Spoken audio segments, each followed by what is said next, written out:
Hər çağınız uğurlu olsun. Qonaq otağı verilişini izləyirsiniz. Verilişimizin bugünkü qonağı Şimal bölgəsində fəaliyyət göstərən bir neçə elmi-ədəbi məclisin üzvü Cümşüd Aydəmirdir. Xoş gəlmisiniz Cümşüd müəllim. Bugün sizi verilişimizdə görmək həqiqətən bizi çox sevindirir. Çox sağ olun, xoş gününüzə gələk. Buyurun, özünüz haqqında bilgi verin izləyicilərimizə, həm də oxucularınıza. Kimdir axı bu Cümşüd Aydəmir? Cümşüd Aydəmir də adi sıravi vətəndaşımız kimi, sizlərdən bizlərdən biri kimi dünyaya gəlib. Mən Quba rayon Digah kəndində anadan olmuşam. Digah kəndi orta məktəbinə getmişəm, oranı müvəffəqiyyətlə bitirmişəm. Müəllim ailəsində anadan olmuşam özüm də. Atam Böyük Vətən müharibəsinin iştirakçısı olub. Müharibənin ilk günlərindən müharibədə iştirak edib, yaralanıb 43-cü ildə və 6 ay hospitalda yatdıqdan sonra tərxis olunub, kənd məktəbində fəaliyyətini davam etdirib. Evdə 6 qız, 2 oğlan olmuşuq. Mən son beşikdən böyüyəm. Məndən sonra bir də kiçik bacım var. İndi hal-hazırda bir qardaş, 3 bacıyıq. Qalanlar dünyalarını dəyişiblər. Allah ölənlərimizə rəhmət eləsin. Orta məktəbi bitirdikdən sonra sənədlərimi o vaxt yeni yaranan inşaat institutuna verdim və oranın hidrometeoroloji fakültəsinə qəbul oldum. Amma institut təzə yarandığına görə orada hələ hərbi kafedra yox idi və əskər aparırdılar, yəni hərbi xidmət aparırdılar. Mən də hərbi xidmətə yollandım və Moskva ətrafında xidmət elədim. Hərbi hava hücumundan müdafiə qoşunlarında radiotexniki xidmət sahəsində xidmət elədim. Orada oxuyanda amma evə yazdım ki, qardaşım evdəydi, özümdən böyük, şair idi, yeri gəlmişkən Sami Aydəmir, filolog, ədəbiyyatçı, çox gözəl bir bölgəmizin yazarlardı, tanıyırlar onu, müəllim idi, Bakı Dövlət Universiteti Filologiya Fakültəsini bitirmişdi. Ona yazdım ki, qardaşım mən mümkünsə oradan sənədlərimi götürür, gələndən sonra Xalq Sərfəti İnstitutuna gedəcəyim. Mən gələnə kimi rəhmətli mərhum qardaşım sənədlərimi götürdü oradan. Və mən yenidən imtahan verib Xalq Sərfəti İnstitutuna daxil oldum. Maliyyə Statistika Fakültəsinin fərqləmə diplomu ilə bitirdim. Məni Leningradda aspirantura oxumağa göndərmək fikrində oldular. Müvəqqəti göndərdilər Xudat. Xudata məni təyin etdilər. Xudatda Dövlət Bankının filialı var idi, şöbəsi var idi. Və mənə teleqrama gəldi Bakıdan institutdan ki, getir sənədlərimi ver, biz səni göndərəcəyik. Elə oldu ki, o ərəfədə Üniversite bizim iqtisad o vaxtki Xalq Sərfəti İnstitutunun adını dəyişdilər. Gəldiler Leningrad, Vaznesensk adına Leningrad Maliyyə İqtisad Üniversitetinin filialı və aspirantura yerləri də bağladılar. Ki, müəyyən vaxta qədər belə olacaq. Elə oldu, o ərəfədə də erməni-müsəlman söhbəti düşdü araya, ara qarışdı, nədir məsəb etdi. Və mənim elm dalınca getmək məsələm qaldı. Xudat filialında işləməli oldum. İqtisadçı vəzifəsində tutmuş filial müdürü vəzifəsində kimi filial müdürü əvəzedicisi kimi işlədim. Sonradan dövlət banklarında gedən islahatlarla əlaqədar Respublikada fəaliyyət göstərən 78 filialdan 12-dən regional filial qaldı. Qalanları hamısını bağladılar, necə deyərlər. Mən də Qubaya, Qubadakı vaxt regional filialımız var idi, o filialı göndərdilər. O filialda bir müddət fəaliyyət göstərdim, sonra Beynəlxalq Bankda fəaliyyət göstərdim. Qubada Mədəniyyət İncəsənət Universitetinin filialı var idi. Orada iqtisadiyyat və idarəetmədən dərs deməyə başladım. Və beləliklə həyatımı davam elətdirdim. Əskər xidmətdə olanda fikrinizə gəlir ki, ixtisasınızı dəyişəsiniz və qardaşınıza məktub yazdınız. Bu ixtisas dəyişmə necə oldu? İxtisas dəyişmə yox. Mən ümumiyyətlə institutda o inşaat yeni qəbul olmuşdum. Deməli, sentyabrda dərslər başladı. Noyabrda çağırış oldu hərbi xidmətə. 2 ay, 2-3 ay oxumuşdum orada.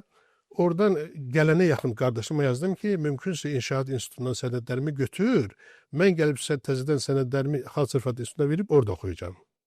Qardaşım da götürdü sənədləri İnşaat İnstitutuna, saxladı özündə. Gələndən sonra sənədlərimi verdim Xalq Sərfəti İnstitutuna və orada qəbul oldum, orada davam elətdirdim. Oranı da fərqləmə diplomunu bitirdim.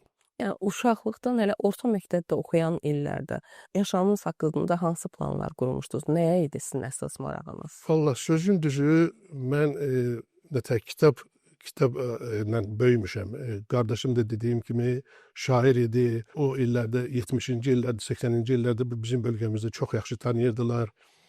Çox savadlı müəllim idi özü də. İndi də onun haqqında hələ xatirələr gəzir. Bu yaxınlarda onun şeirlərindən, yadımda qalan şeirlərindən də vermişəm və onun haqqında çox xoş xatirələr eşitmişəm həmkarlarından. Hətta deyilib ki, o vaxt bu bölgəmizdə Yusif Həsən bəy tanınmış çox respublikamızın çox böyük şairi. O vaxt burada yazarları toplayıb onlar haqqında olan şeirlərini dinləyəndən sonra o qədər yazarın içərisində yeganə 2 nəfərin şeirlərini bəyənmişdi. Onlar Oğlu Yol, Sami Aydemir, bir də ki Sadıq İsmailov, bu 2 nəfərin bəyənmişdi. Yəni o mühitdə böyümüşəm. Evimizdə kitabxana olub, uşaq vaxtlarından kitabla böyümüşəm nətər deyərlər. Azərbaycan ədəbiyyat klassiklərini, Füzulidən, Nizamidən tutmuş Nəsimi, bizim elə Qubalı Şahin Fazili kimi, sonra ləzgi şairlərinə Ləzgi Nemət, sonra Zabit Rizvanov, Nurəddin Şərifov, Kələntər Kələntərli və digər şairlərin əsərlərini, xarici yazarlarımızı öyrənmişəm, oxumuşam, kitaba marağımız olub. Və hətta özüm də o illərdə, hələ 5-ci sinifdən başlayaraq başlamışam özüm də xırda yazmağa və hətta o ləzgi şairlərin bəzi xoşuma gələnlərini Azərbaycan dilində tərcümə eləyirdim. 5-ci sinifdə ilk şeirimi yazmışam, indi də yadımdadır. Deyə bilərəm şeiri. Boynun bükükdür niyə, güllər şahib bənövşə. Bəlkə qəm çəkmirsən sən, bəlkə xəstələnmirsən. Nədən qəm çəkdiyini xəbər ver bizə, bəlkə şərik oldu o dərdində sənin. Axı nədən ötürü durmursan belə? Nədən əzab çəkir vücudun sənin? Bənövşə qəm çəkməsən, hamıdan qabağa gəlmirsən, baharın gəlişi ilə bizi sevindirmirsən. Bizim bəxtimizdən o vaxt bizi ədəbiyyat müəllimimiz də, qardaşım hələ oxuyurdu. Qubadan Bakı Dövlət, o vaxt Azərbaycan Dövlət Universiteti, bir də yeganə universitet idi. Bitirən Sədaqət Yusifzadə. Allah onun canı sağ eləsin, indi də sağdır, bəlkə də eşidir, bəlkə eşitmir. Bakıda yaşayırlar. Rusiyada yaşayırdı. İşləməklə Bakıya gəliblər. Deməli, çox gözəl bir ədəbiyyat müəllimimiz var idi. Çox gözəl də tədris eləyirdi və ədəbiyyatı həddindən artıq maraq yaratmışdı bizdə.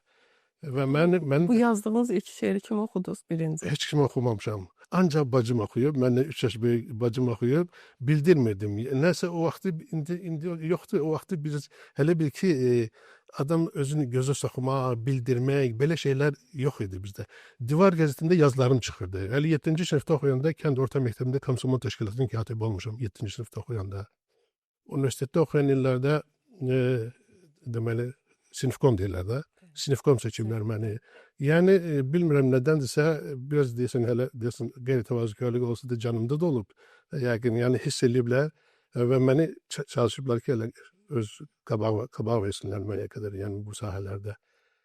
Ona görə onlara minnətdaram. Müəllimlərimə də kənd məktəbindəki, bir yaxınlarda da kənd məktəbində oldum, görüşdüm uşaqlarla da, müəllimlərlə də. Düzdür, o bizə dərs verən müəllimlər qalmayıb. Haqq dünyasına qovuşublar, Allah onlara rəhmət eləsin. Amma xatirələri bizim elə həmişə yadımızdadır. Həmişə də onları bu xoş xatirələrini yad eləyəcək. Bu şeirin maraq, şeir yazmaq həvəsi, istər hərbi xidmətdə olanda, istərsə də tələbəlik illərində də davam elədimi? Hərbi xidmətdə o qədər yox. Hərbi xidmətdə sözün düzü bizim deməli gizli, məxfi idi bizim hərbi xidmət yerimiz. Deməli yerin altında radiotexniki vasitələrlə biz Moskvanı müdafiə edirdik. Hava hücumundan müdafiə qoşunlarında və o sahədə o kompüterləşmə sistemi ilə o vaxt idarə olunurdu, radiotexnika sistemi ilə idarə olunurdu. Orada o qədər imkan tapa bilmirdik. Düzdür, var idi, ara sıra olurdu, amma yox. Amma institutda oxuyan illərdə, universitetdə oxuyan illərdə bəzi şeylərimi aparmışdım Ulduz jurnalda. Ulduz jurnalda o vaxtı Vaqif Cəbrayılzadə. Allah canını sağ eləsin, bizim çox böyük şairimizdir və nəsr bölməsində Azər Abdullah. Vaqif Cəbrayılzadə aldı şeirlərimi oxudu, baxdı, dedi ki, çox gözəl mənalı şeirlərdir, amma biraz bədilik azdır. Üstündə biraz da işlə gətir, çap eləyim. Daha oradan qayıtandan sonra getmədim daha dalınca, dərslərimlə məşğul oldum. Bir nəfər də bizim də dostlarımızdan biri dedi ki, onun qardaşı da kitabı çıxmışdı, Gülbala Mehdi Sumqayıtdan idi. Bəxtəvər Abzadə Uğurlu Yol oğuzlamışdı ona, kitabçası çıxmışdı. Onun qardaşı da, o da şair təbliğ idi. Dedi ki, Cümşüd, bilirsən nə var? Onlar belə deyirlər, dedi, həvəsdən salmamaq üçün. Ancaq inanmıram. Mən də nəsə aldandım, daha o işi də getmədim. Amma yazdıqlarım qaldı hələ, o tələbə vaxtda oxuduğum illərdə yazdıqlarım da qaldı. Amma ara sıra yazırdım, dayanmamışdım. İşlə əlaqədar düzdür, o cür belə indiki kimi o qədər də belə həddindən artıq.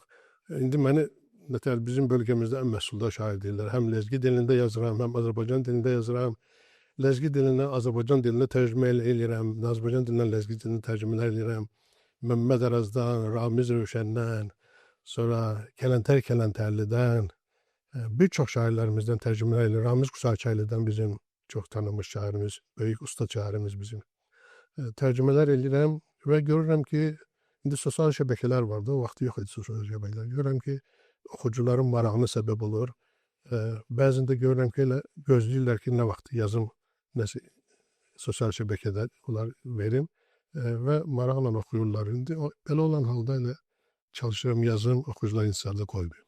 Cümşüd müəllim, sizin yaradıcılıqdan öncəki yaşamınızda dediniz ki, universiteti bitirəndən sonra bəzi vəzifələrdə çalışmısınız və iş yorğunluğu elədi ki, kimi musiqiyə qulaq asır, kimi kitab oxuyur. Siz şeir dinləməyi daha çox xoşlayırsınız, yoxsa oxumağı? Mənim yaralı yerimə toxundunuz, xanım qızım. Bilirsiniz nə dərdi? İnandırım sizi ki, bu gözəl şeir dinləməkdən, musiqiyə qulaq asmaqdan, gözəl mənzərəyə baxmaqdan, gözəllikdən aldığı zövqü insan mənə elə gəlir ki, heç nədən almır.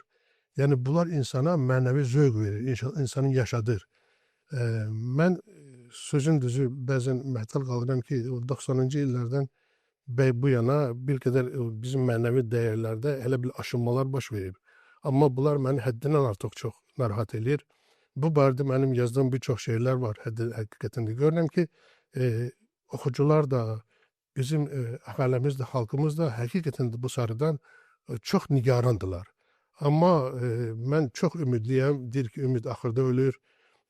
Ümid insanın içində ümid olmasın gerek, ölməsin gerek. Ümid yaşamalıdır ki, insan sabaha yəni yaşatsın, sabaha doğru inamla addımlasın. Mən ümid edirəm ki, nə vaxtsa bunlara son qoyulacaq, hər şey ürəyimiz istədiyi kimi olacaq inşallah. Yəni bunlar biz arzuluyuruq. Bizim qabaqda balalarımız var, nəvələrimiz var. Allah canlarını sağ eləsin. Mənim də 3 övladım var. 2 qız, 1 oğul.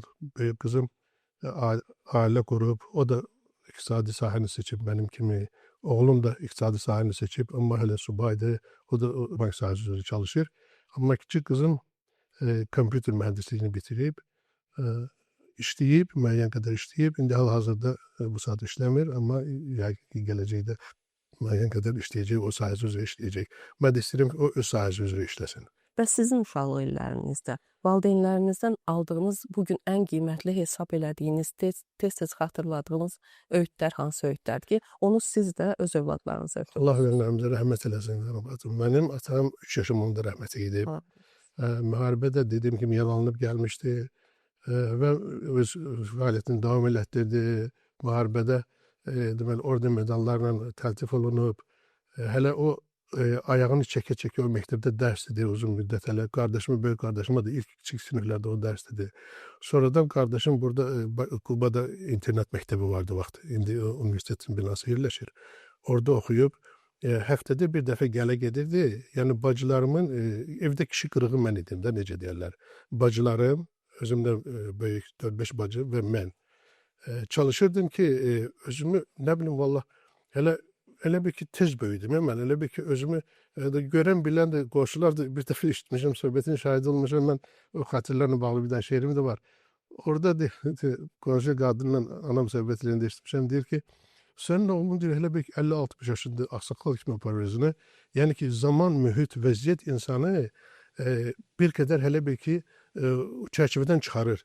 Mühit özü onu yetişdirir. Mühit deyir ki, belə ol, diktə eləyir. Elə bir ki, tez böyüdüm. Elə bir o uşaqlıq illər tez keçdi. Belə bir şəraitdə böyümüşəm. Atam rəhməti getdi, balıca uşaqlar idik biz, balıca uşaqlar. Anam da evdar qadın idi. Sonradan çox ağır əziyyətlərlə böyüdük.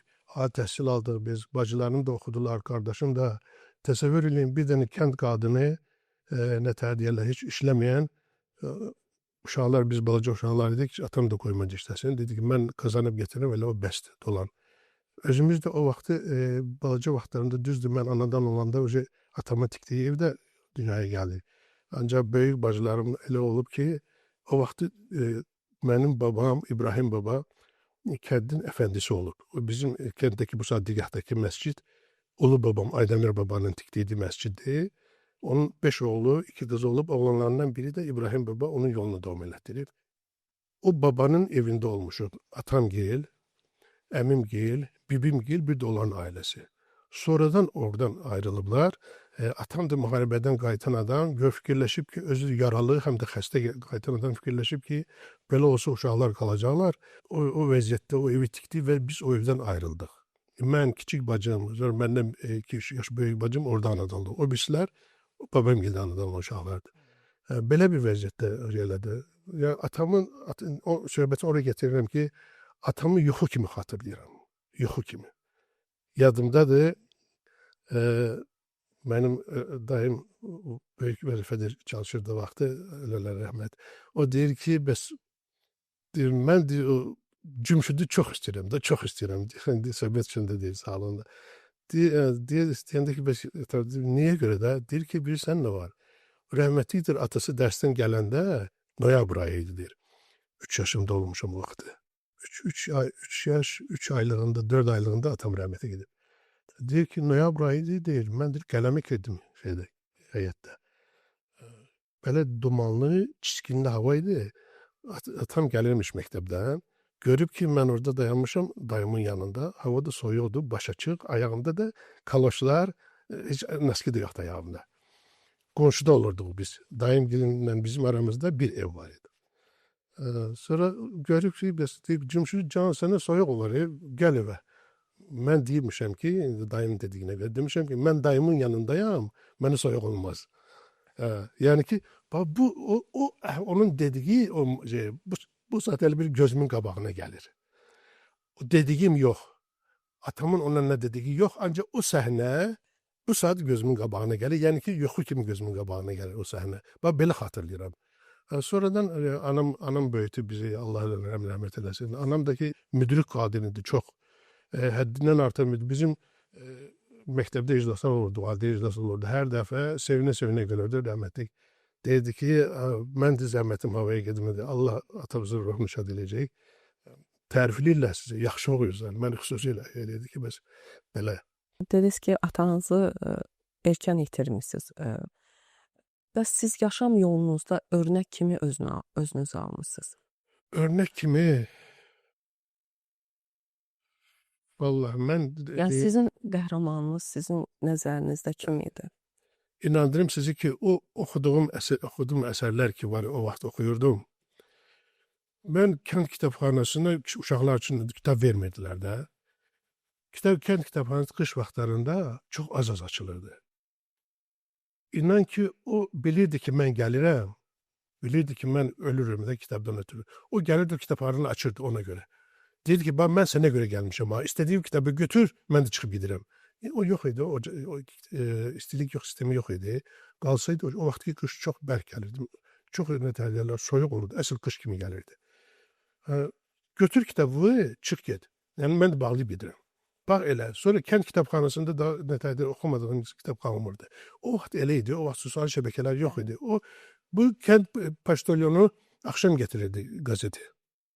O vaxt bizim rayonun Şəfəq qəzeti var idi, çox böyük oxucular var idi. Onda həftədə bir dəfə orada yazılan şeirlərin xülasəsi gedirdi. Rahim Hüseynov var idi. Rahim Hüseynov, Allah rəhmət eləsin. Çox gözəl jurnalistimiz. Heçdən neçə yaşında bu yaxınlarda. Onun şeyini xüsusilə o şeirlər haqqında onun mülahizələri vardı, onun yazılar xülasələri var idi. Onları oxuyurdum. Mən gözləmirdim axşamı kimi ki, qəzet gələcək. Günorta qəzet gələn vaxtı bilirdim, təxminən saat 3-4 radələrində gəlirdi. Gedirdim poçtalyon qabağı. Poçtalyon da qonşumuz idi, Nasir kişi. Bizdən 2-3 ev o tərəfdə idi. Həmişə bəzən qış vaxtları qısa olur, soyuq olur axı. Saxlamırdı qəzeti, gətirib mütləq bizim evə qəzeti verib sonra gedirdi evə. Bəzi yerlərdə gördük qəzet geçkən vaxtlarda maşın gəlib çıxmırdı da. Gec gəlirdi, qaranlıqda gəlirdi. Səhər tezdəndən baxıb görürdüm ki, orada çəpərin üstündə 2-3 dənə qəzet, qarın üstündə 2-3 dənə qəzet var. Evet. O cür maraq var idi bizdə. Oxuğa həddindən artıq o oxuduğumuz əsərlər vətəndaş kimi böyüməyimizdə çox böyük rol oynayırdı. O vaxtı kitabla qidalanır, kitabla yaşayırdıq. Bəli. Siz dediniz ki, qardaşınız da yaradıcılığı çox yəni yazmağa meyilli idi. Heç öz şeirləriniz olsun, yaxud da ki, qardaşınızın yazdığı şeirləri əyləşib bir yerdə müzakirə edirdinizmi, təhlil edirdinizmi, aparırdınız o Mən təhlili? yazdığım şeiri hardasa təxminən 2000-ci illərdə yazdığım şeiri o vaxtı deməli Samur qəzeti çıxırdı, Sədaqət Kərimovun redaktörü. Samur qəzetinə verdim şeyi, bir dənə Azərbaycanca dilində yazdığım şeiri, bir dənə də ləzgi dilində yazdığım şeiri. O şeirləri qardaşıma verdim ki, o deməli kənddə məktəbdə müəllim işləyib, sonra Bakıda Aksovetdə deyil də, onun yanında məktəb vardı, 151 nömrə məktəb, orada dərs idi o. İndiki İçəri şəhər. Dağılma İçəri şəhərdə, orada dərs idi o. Çox gözəl də filolog idi, çox həddindən artıq, çox savadlı. Əlanı bitirmişdi oranı da, onun çox mükəmməl onun şeyləri vardı, yazıları vardı, onun dissertasiyası vardı, Abdullah Şaiqin hətta yazıları haqqında Kemal Talıbzadə onun elmi rəhbəridir, akademik. Xətrini çox istəyir, özü çağırmışdı, onu dəvət eləmişdi, gəl. O vaxtı bizim Nizaməddin Şəmszadə, Nizaməddin Babayev. Allah rəhmət etsin. Nizaməddin Babayevlə onlar bir qrupda oxuyublar, bir yerdə oxuyublar. Bu o patokdan bu iki nəfəri dəvət eləmişdi, Kemal Talıbzadə. Onları dissertasiya vermişdi. Düzdür, qardaşım nəsə vəziyyətlə, ailə vəziyyəti ilə əlaqədar gedə bilmədi. Hansı ki, onu çox böyük ümidlər var idi. Onu bütün o universitetdə onu çox belə layiqli tələbə kimi tanıyırdılar. Nəsə taleyi qisməti belə getirdi. Yazıları var, almanaqlarda çıxıb, antologiyalarda çıxıb. Elə o vaxtlarda radiolarda, Qubada radiolarda səslənən o şeirləri, qəzetlərdə çıxırdı. İndi qismət şeyləri var onun, istəyirəm onları əzbərcə bildiklərimi vermişəm. İndi bəzi o şeylər hamısını yığıb, sağlıq olsun, kitab şəklində çap eləmək istəyirəm, Allah ömür versin. Əgər izin versəydiniz, sizin yaradıcılığınıza keçməzdən öncə çox istərdim ki, bəlkə xatirə olaraq həmin qardaşınızın şeirindən nəsə deyəsiniz. Olar. Qardaşımın şeirlərindən ikisini deyə bilərəm. Gəzirəm meşənin bahar çağıdır, üstümə gül çiçək yağışı yağır. Bura ceyranların gör oylağıdır, gəzirəm səsləyən bələçi çıxır. Bir pəhrə ucalıb qoca kötükdən, qamətli çinarsa vüqarla durub. Bənövşə harlayan boynu bükükdən, o nədir bir zöli saçını yolub. Ləpirlər əriyib, ləpirlər etib, qışın bir fəsillik ömrü qurtarır. Hardasa bir qoca kamını yetib, hardasa bir uşaq qar arzulayır. Bir də qayğılı şeiri var onun. Bir ana yoxusu qalar yarıda, yerini qız oğul qayğısı tutar. Ömür qurtarsa da qayğı qurtarmaz, hər dəfə yerini ayrısı tutar. Bu bir bənd şeirdir. Başqa şeylər də var, amma xatirimdə qalan bu iki dənəsi. Amma o birisi şeylər də var, onlar hamısını inşallah sağ olsun. Yığacam o şeyləri. Bir kitab şəklində fikrim var ki, Allah ömür versin. Onlar kitab şəklində verim, qardaşımın xatirəsi. Qardaşımın ruhu şad olsun. Samir Aydəmir, Allah rəhmət eləsin. Allah önlərinize rəhmət eləsin. Deyilən söz, yazılan misra həmişə qalır, qalıcıdır. Siz də söz sənət sahibi kimi, sözə dəyər verən bir şair kimi inanıram ki, yaşadacaqsınız onun ruhunu. Daha çox hansı mövzulara üstünlük verirsiniz öz yaradıcılığınızda? Bilirsizmi, deməli, insana, şairə xüsusilə şairə. Şairə mövzunu həyat özü diktə eləyir, necə deyərlər.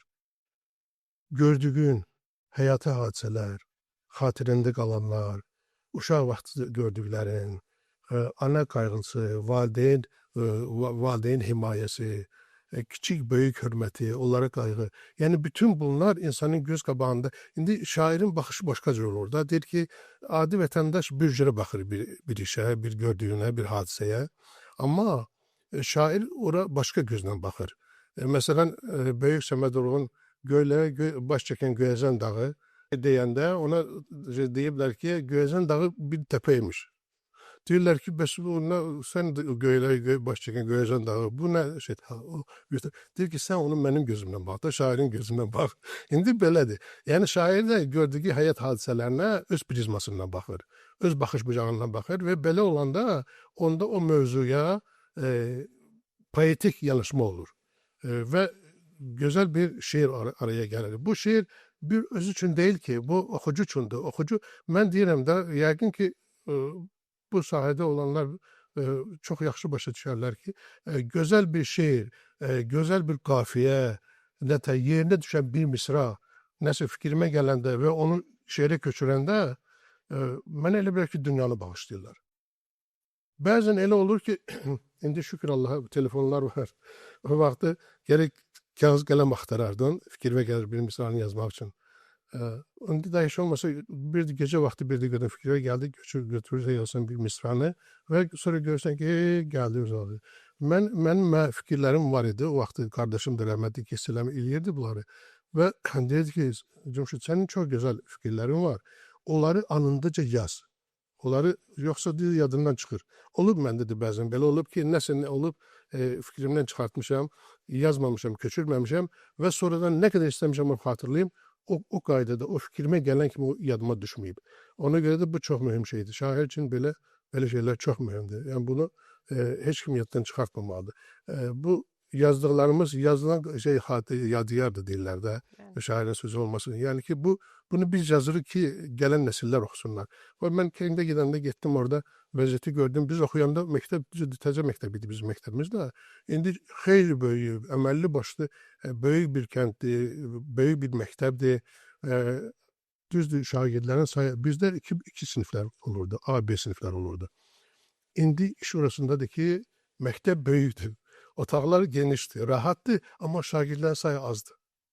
Getdikcə kəndlərimiz boşalır. Bu mənim ən ağırlı yerimdir. Mən bu mövzuda çox yazıram. Mövzu yəni özü deyir səni, diktə edir ki, yəni yaz, mənim yaz. Bizim borcumuz o gördüyümüz bəzi şeyləri, yəni ürək ağrıdan mənzərələri yazmaq və bu sahədə öz xidmətimizi göstərməkdir. Da şairin vəzifəsi budur. Başqa cür məncə ola bilməz. Ay, nə bilim, görmədiyin şeyləri, dağdan, dərədən yaz, nə bilim, heç ümumiyyətlə adamın ağlını... Belə şeylər də yazmaq olar, o bədii təxəyyülün məhsuldur hər şey. Amma o real gördüyün aktual məsələlərdən yazmaq daha yaxşıdır. Onda sizə realist şair deyə bilərik. Mən gördüyümü yazıram. O da çox vaxtı görürəm ki, oxucular arasında düzdür, müəyyən qədər həddindən artıq o şeirə sözə qiymət verənlər də var. Çox istəyərdim ki, səsləndirəsiniz də belə realist şeirlərinizdə. Şəhidlər, Allah rəhmət eləsin. Şəhid mövzusu bizim ağırlı, həm də qürur yerimizdir şəhidlər.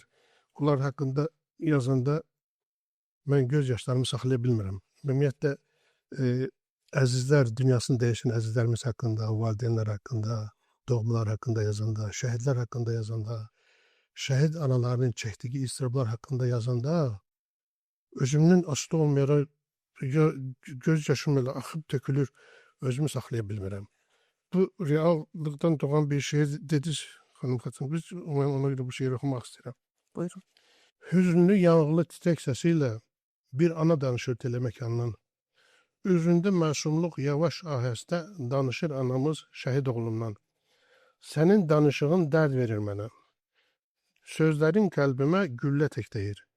Elə danışırsan toxtaq sakitcə mənim bədənimdə tikanlar gəzir.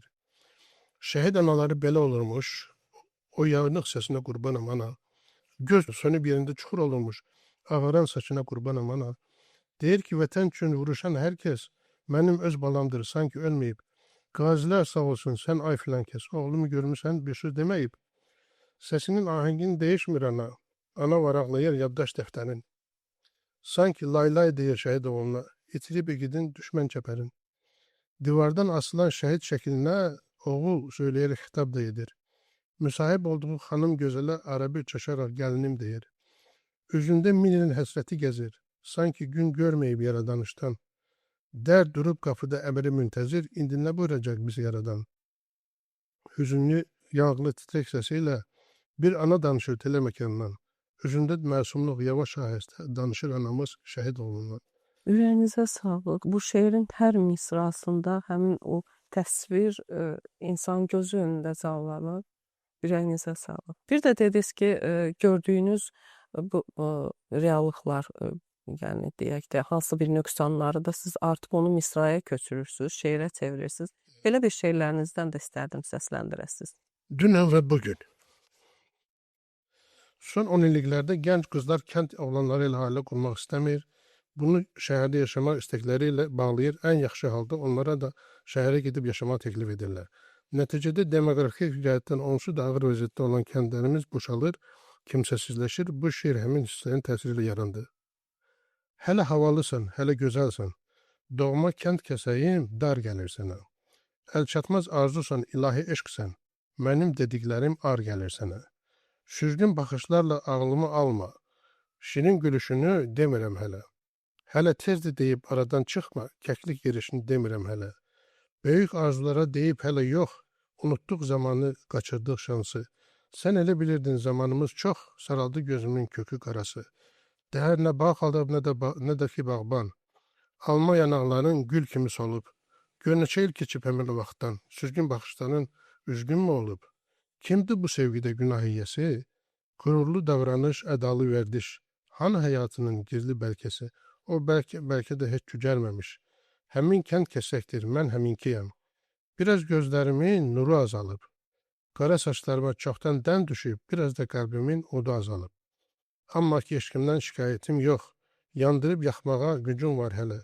Meylimi salmışam şeirə lap çox, hələ deyəcəyim sözüm var hələ. Aldanma dövlətə, şöhrətə qızlar, ağıl yiyəsinin gücünə güc qat. Şöhrət düşkünləri məzlum olurlar, məğrur kişilərin başını ucalt. Sevgi bağlarını bərk düyünlə ki, şeytan hiləsiyle heç açılmasın. Getdiyin yad evdə elə yaşa ki, ocağın gür yansın, qan qaralmasın.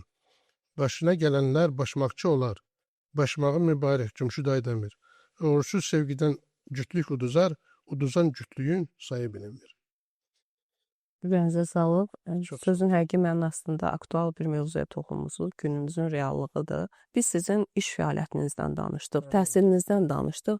Amma siz həm də mən verilişimizin əvvəlində sizə təqdim eləyəndə dedim ki, Şimal bölgəsində fəaliyyət göstərən ədəbi məclislərin üzvüsüz. Həmin bu ədəbi məclislərdən də danışın. Hansı ədəbi Bu məclislərin ədəbi üzvüsüz? məclislər həqiqətən də insan hər bir yazar üçün geniş meydandır. Sözün düzü mən yazardayım. Amma ki belə meylim yox idi.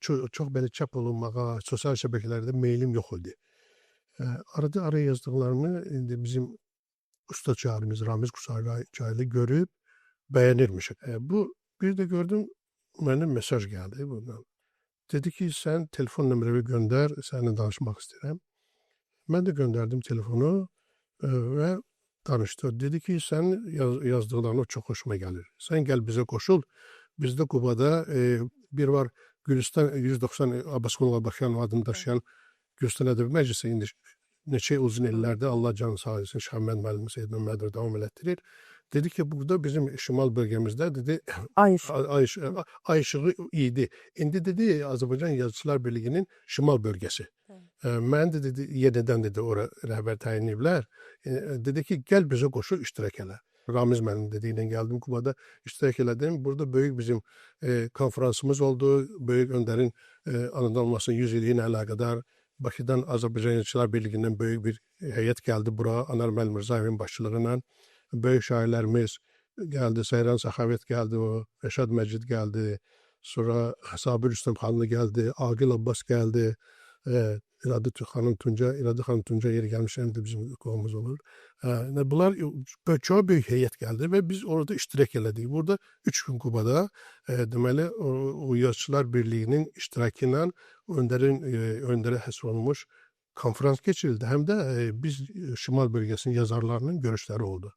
Orada tanıdı, orada söhbətlər elədik. Orada bizim birgə şəkillərimiz oldu. Yani çıkışlarımız oldu. Sonra Qusar'da bizim bar var. Dediğim gibi bizim İlmi Ədəbi Meclisimiz var. Artıq 2013. yılda 100'e yaxınlaşır bizim tədbirlərimiz orada. Bu yaxınlarda bizim çox böyük şairimiz həqiqətən də lezgi ədəbi poeziyasında çox böyük xidmətləri olan Zabit Rizvanovun 100 illiyini qeyd elədik. Böyük tədbir oldu. Deməli kənd məktəbində onun heykəli qoyulub. Sonra Qusar'da onun adına küçə var. Yani tədbirlər davam edəcək. Bu ili o Zabit Rizvanova həsr olunmuş ilk eliblər. Tədbirlər Bakıda davam elətdirəcək. Onun 100 illiyini həsr olunmuş. Orada şeir müsabiqəsi keçirilir. O cümlədə mənim də ona həsr elədiyim bir şeiri var. Lezgi dilində yazdığım çox bəyəniblər. O da kitab Almanaq Fırxaçalar. O kitab Almanaqda çap olunacaq o şeir. Sonra Cədi Xaçmazda Ulduzlar Ədəbi Məclisinin çox böyük tədbirləri var. Ulduzlar Ədəbi Məclisi son bir ildə, il yarımda həqiqətən də çox böyük inkişaf yolu keçir. Bu məsələdə Ramiz müəllim Qusayçanın çox böyük xidməti var. Sonra Ulduzların bizim rəhbərimiz o burada olub. Akşin Dadaşoğlu. Bəli. O böyük iş görür. Sonra Azər Həsrət əməkdar jurnalist. Evet. O da onun çox böyük xidmətləri var. Yəni ki, o tədbirlərin keçirilməsində bilavasitə həm layihə rəhbəri kimi, moderator kimi, həm də ki, iştirak edir. Özü də çox böyük həvəslə iştirak edir. Böyük işlər görür. Ulduzlar adını da rəhmətli Murad Qudyalçaylı, bizim Xaçmazlı böyük şairimiz, hələ sağlığında 7-8 kitabı çapılına, 50 kitabı da qaldı onun, tez rəhmətə getdi. 94-cü ildə rəhmətə getdi, cavan rəhmətə getdi. Onun elədi, o vaxtı Xaçmazda Çan Dostu qəzetinin nəzdində Ulduzlar ədəbi məclisi yaratmışdı o. Onun davamıdır. Biz Bakıda çox böyük təntənələrin keçən 2005-ci ildə 85 illikini qeyd elədik onun. Xaçmazda da 60 illikini qeyd elədik Ulduzlar ədəbi məclisinin yaranmasının. Bakıdan da qonaqlarımız gəlmişdi. Böyük bir heyətlə iştirak elədilər orada. Yəni tədbirlərimiz var. Böyük işlər durur qabaqda. İndi vətən haqqında böyük bir müsabiqə keçiriləcək. Orada şeirlər təqdim olunacaq. Bu məsələdə bu Qubada fəaliyyət göstərən Qubanın Meyvə Tərəvəçilik Subtropik Institutu. Oranın rəhbəri İlham müəllim Pirbəmədir. Onun özü çox böyük orada onun xidməti var. Yəni özünün təşəbbüsüdür. Biz bir yerdə görüş keçirdik burada Qubada. Dedi ki, mən sizə meydan verəcəyəm, siz orada iştirak edəcəksiniz. Ürəyiniz istəyən kimi orada öz ev sahibi kimi iştirak edəcəksiniz və şeir müsabiqəsi keçiriləcək. Bu rəsmi şəkildə olacaq. Şeirlər anonim şəkildə təqdim olunacaq. Hər kəs yazıb verəcək ora. Münsif heyəti olacaq orada. Münsif heyəti özü kim olduğunu bilmədən özü qiymət verəcək, hansı şeir hansı səviyyədədir və o qaliblər müəyyən olacaq. Birinci yer tutan təxmin nəzərdə tutulub, indi o sir kimidir, ona görə hələ demirəm. Bir məbləğ, ikinci yer tutanları bir məbləğ, üçüncü yer tutanları yəni, sonuçda pul mükafatı nəzərdə tutulur. Cümşüd müəllim, söhbətimizin əvvəlində ailə dəyərlərindən danışdıq. Bu sizin həm də yaradıcılığınızda da mən belə gördüm ki, realist şair kimi yaradıcılığınızda da bu yer tutur. Bir də sözlə ifadə eləsək onu, ailə dəyərləri Cümşüd Aydəmirdən ötürü nədir? Vallahi ailə dəyəri insanı xüsusilə şairi şair eləyən onun həyat yoldaşıdır. Həyat yoldaşı əgər onun nətər deyərlər, şairin kaprizlərinə dözürsə, onun nətər deyərlər, bəzən istər-istəməz şairlər dəli olurlar deyirlər bir qədərdir. O istər-istəməz o şeydən çıxır nətər, öz əb-havasından çıxır. Hələ bil ki, ruh halında olur. O halında onun elə şeylər yazır ki, istər-istəməz müəyyən qədər bəzi evdəki xanımı da istər-istəməz ona toxunur. Amma ki, bilir ki, bu şairdir də. O adam ki, məsələn, onu qısqanır, ona deyir ki, belə düzdür, olub bizdə də bir-iki dəfə olub. Deyir ki, bəs şeirin doğru mövzuda oxumaq istəmirim, axtarıb tapmaq lazımdır orada. Deyir ki, bəs mənə də belə söz atırlar. Deyirəm, axı, sən nəzərə al ki, axı, mən yazı pozu adamıyam da. Yəni, elə də olur, belə də olur. Bununla qısqanmaq lazımdır. Eşqdir mehrabı uca göylərin. Eşqsiz ey dünya nədir dəyərin? Bunu böyük Nizami deyibsə, deməli, biz kimik ki? Biz də hələ onun yazdıqlarını heç tozunu ala bilmirdik. Nətər deyərlər? Böyük Füzuli. Axı, bunlar bir xanımı evdə qoyub başqalarının dalınca düşməyiblər. Axı, onlar hələ yaşayıblar onunla, amma ki, yazdığı böyük sənət əsərlər olub da. Onlar dünyada çox böyük nəhəng simalar kimi qalıblar. Və biz hələ şükür Allah ki, onların yazdıqlarından bəhrələnirik. Hələ bizim yazdığımız nədir ki, indi bundan sonra 10 il, 15 il ya Allah, ya olmaya, onu da bilmək olmur. Elə şairlər var ki, baxırsan, böyük titulları var, indi başqa cür olmasın. Ancaq valla yazdığını heç oxumur. Amma ki, eləsi də var ki, görsən Kürdə bucaqda haradasa itib batıb qalan birisidir. Bir bənd şeir yazır, bir də görsən ki, bu adamı bilmir neyləsinsə. O şeir onu elə tutur ki, elə bil ki, təzə insan doğulub, elə bil göydən düşübsən, elə bil kitaba belə. İnsanı belə deyilir, elə deyilir. Bu şeirin gücüdür, sözün gücüdür. Yəni ki, sözdən iti, söz qılıncdan kəsərli də deyirlər. Sözlə böyük müharibələr duruzmaq olur. Yadınızda da Nəsimi filmində nədir Teymur Ləng nə deyir ona? Böyük Teymur nə deyir? Deyir ki, hani sizin sözün qüdrəti, hörmətli böyük xitab edir, vəzirlər, vəzir və kiniş bilir. Nəsiminin sözü deyib, Baxırız ki, haralardan keçirik, onun səsi gəlir. Onun şeirlərini oxuyurlardır, hamısı əzbərləyirlər. Yəni ki, sözdür insanı böyüyür. Hələ ona görə də o Nəsimini, onun qollarını açıb buraxır o Nəsimini. Bəli. Elə oradan. Və ailə dəyəri dedikdə. Ailə dəyəri dedikdə, ailə dəyəri mənim üçün çox böyük önəm daşıyır. Ailə dəyərləri, nətər deyirlər, insanın, ailənin və ümumilikdə ailə özü kiçik bir dövlətdir. Hər şey ailədən başlayır. Vətən də ailədən başlayır.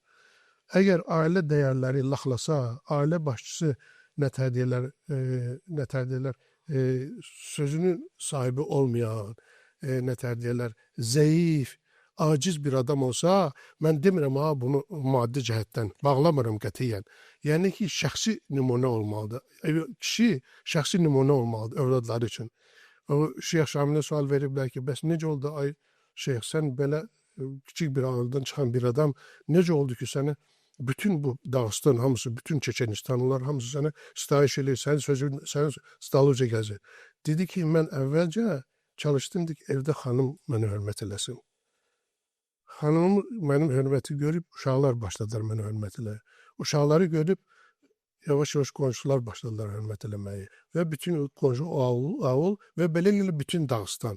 Yəni, o cür adam olub da. Yəni, bu adam da o qədər özünə dəyər verən bir adam olub ki, bu bütün təsəvvür 25 il Rus çərziminə qarşı mübarizə aparmaq, 1834-cü ildə 59-cu illə kimi bu adam heç təsəvvürünə gətirə bilmir. O cür orduları qabağını saxlayan adam olub bu. O kiçik bir də ağlı cəmaatla. Onlar hamısını ətrafını toplaya bilib. Nəyin sayəsində? Şəxsi nümunəsi və sözünün qüdrəti sayəsində. Çox gözəl vurğuladınız. Ailə dəyərləri barədə də danışdıq. Çox dəyərli fikirlər bildirdiniz. Deyirlər ki, nəvə babaların sevincidir. Övlad sevgisi ilə nəvə sevgisi arasında hansı fərq var bir babadan ötürü? Xanım, inanırsınızmı? Mən deyəndə, eşidəndə bu sözü, nə qədər ki baba olmamışdım, deyirdim, siz nə danışırsınız? Övladdan şirin heç kim ola bilməz insan üçün. Övlad, nəvə biraz o tərəfədir də, elə bil ki, bir həlqə o tərəfədir. Amma görürəm ki, yox. O nəvədə, elə bil ki, baba öz nənə, elə bil ki, öz keçmişini görür. Öz xatirələrini yaşadır. Və onu o qədər isti olur adam ölməyinə ki, sözlə təsəvvür olmayan kimi. Övlad sevgisi, ondan böyük sevgi yoxdur insan üçün. Özünü adı gözəl atar ki, övladına bir şey olmasın. Həqiqətən də. Nəvənizə şeir həsr eləmisinizmi heç? Nəvələr ki, yazdığım şeir. Əzizli həmin o şeiri səsləndirirsiniz, yoxsa yox, dinləyirlərmi sizi? İləyirlər, eləmişəm. Nəvəm üçün də, Nazım üçün də yazmışam, Mehdi üçün də. Ümumiyyətlə nəvələr üçün yazdığım bir şey var, əlini oxumaq istədim. Sizi görməyəndə qəlbim darıxır. Bir udum hava tək lazımsız mənə. Əlim işə yatmır, səsim qarıxır. Danışan dilim tək lazımsız mənə. Kimi üçün ocaqsız, kimi üçün qucaq. Müqəddəs varlıqsız nəvə adında. Sevincdən uçurur kanad açaraq, nənə baba deyə siz çağıranda. Üzümü tuturam sizə cavanlar. Nəvələr bəxş edin ata-anaya. Ey şumal olanlar, ey çiçək qızlar. Yaşadın onları qol budağı ilə. Bu nəvələr üçün yazdığım şeirdir. Var olasınız, qəlbinizə sağlıq. Çox sağ olun. Təşəkkür edirəm, amma heyfslənirəm ki, verilişimizin sonuna gəlib çatdıq. Amma söhbətimizdən doyum yoxdur. Və inanıram ki, izləyicilərimizdən ötürü də maraqlı oldu. Həm sizin yaşam yolunuz, həm şeirləriniz maraqlı oldu onlara da. Çox sağ olun. Son olaraq həm bizi izləyən gənclərə, eyni zamanda oxucularınıza nə demək istəyirsiniz? Gənclərimiz həqiqətən də çox danışırlar ki, indiki gənclər belə, indiki gənclər elə. Amma təkrarçılıq olmasın, amma deməliyəm. Bunu burada təkrar eləməkdə qəbahət bir şey görmürəm məncə. İndiki gənclər sübut elədilər ki, onlar vətən yolunda ölümə gülə-gülə gedə bilirlər. Onlar inandırım sizi ki, burada başqa qeyri-adi bir söz demirəm mən. Yəni ki, bu təzə bir şey deyil. Məndə videolar var, videolar. Göstəriblər mənə. Prosto mən sadəcə olaraq kövrək insanam, ona görə baxa bilmirəm o qədər. Amma baxıb çəkil. Şuşanın yaxınlığındadır, ölüm an məsələsindən ötədir, Şuşanın meşələrindədir. Orada bizim cavanlar, orada bizim igidlərimiz necə zarafat edirlər bir-birinə, necə deyə gülürlər.